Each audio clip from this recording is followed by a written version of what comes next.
Because of why I search the deep through endless nights, no time to sleep. The call inside I can't deny. I'll find the light because of why. Okay, so when you think of the Cayman Islands, you're probably picturing these perfect sun-drenched beaches, right? But what if I told you that this tiny spot in the Caribbean is also one of the most powerful financial hubs on the entire planet? It's a place of incredible wealth, but also some really intense controversy. Today, we're going to break down exactly how and why. So let's just kick things off with a number that honestly doesn't really make sense at first. The Cayman Islands has about 85,000 people living there, but it's also the legal home to over 118,000 times companies. That's right, more corporations than actual citizens. And this isn't some weird fluke. It is a very deliberate business model. So how on earth does that work? To really get what's going on here, we have to talk about a term you've probably heard thrown around: tax haven. All it really means is a place that offers super low or even zero taxes on certain kinds of income. But, and this is crucial, it's not just about the taxes. It's also about a huge degree of financial privacy, which helps shield companies and people from prying eyes. All right, so the simple answer to this really complex situation, it all comes down to two little words: tax neutral. And this isn't just some catchy phrase, it's the absolute foundation of their entire economy. So what does that actually mean? Well, just look at this list.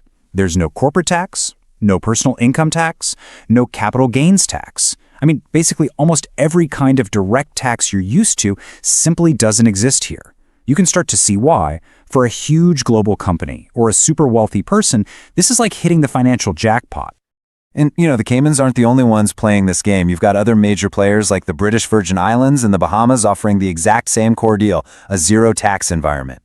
This creates this really fierce competition, where winning isn't just about having low taxes, it's about who is seen as the most stable, the most professional, and the most reliable.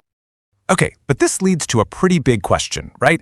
If nobody's paying income tax or corporate tax, how in the world does the government actually, run the country? Where does the money for roads, hospitals, and schools come from? And this is where it gets really smart. The government makes its money through a massive tax on almost everything brought onto the islands. We're talking an import duty of 22 to 27%. So this allows them to keep the international finance world completely tax-free, while they make their revenue from the high cost of living for everyone on the ground. They're not taxing profits, they're taxing consumption. So, how did this tiny place become such a global giant? Well, let me tell you. This was no accident. This financial empire was built very deliberately, piece by piece, over decades. And you can literally see the blueprint taking shape over time. It started way back in the 60s, when they laid the legal groundwork that made it super easy to set up a company. Then, they started targeting specific industries, first insurance in '79, then the massive hedge fund market in '93. And the final piece of the puzzle? In '97, they created SEMA, their own regulator, to give the whole operation a stamp of legitimacy. So, all that planning, did it actually work? Oh, you better believe it. The numbers we're about to see are frankly just insane. For starters, their local stock exchange has a market cap of nearly $1 trillion. Let that sink in. $1 trillion. And remember that crazy number from the beginning? Yep, over 118,000 companies are actively registered there. Still more companies than people. And their special insurance sector is holding nearly $140 billion in assets. And get this, that figure doubled in just 1 year. This isn't just a successful industry, it is an economic juggernaut. So what does this mean for the people who actually live there? Well, it means everything. In 2023, finance and insurance pumped $1.5 billion into the local economy. That is more than 6 times what hotels, restaurants, and construction brought in combined. The Cayman Islands doesn't just have a financial industry, it is a financial industry. But as you can probably guess, when you build an entire economy on low taxes and financial secrecy, you're going to attract some unwanted attention and a lot of criticism. And here's the unavoidable controversy. Critics argue that the same secrecy that protects legitimate businesses can also be the perfect shield for criminals to launder money or hide assets.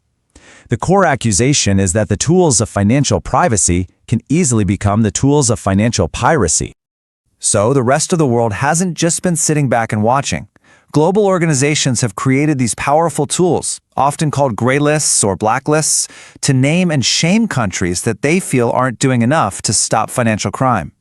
And this pressure has real teeth. In 2021, the powerful FATF Group put the Cayman Islands on its gray list, which was a huge blow to their reputation and threatened their entire business model. What followed was this mad scramble by the government to push through a massive 63-point action plan. It eventually worked, and they were taken off the list in late 2023, a major victory in a very high-stakes fight. But here's a key thing to understand. There isn't just one list. The FATF is mostly worried about money laundering. The European Union, on the other hand, has its own list that's more focused on tax cooperation and fairness.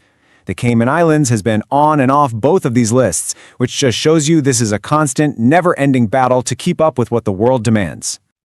So, where does all this leave the Cayman Islands? Well, it leaves them facing a future that is one very, very delicate balancing act.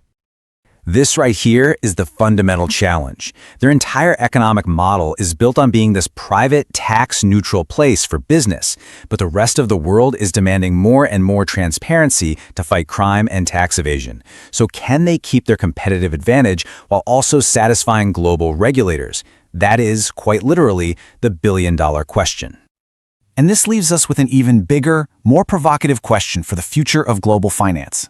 In a world that is more connected and transparent than ever, what is the role for places that offer financial secrecy?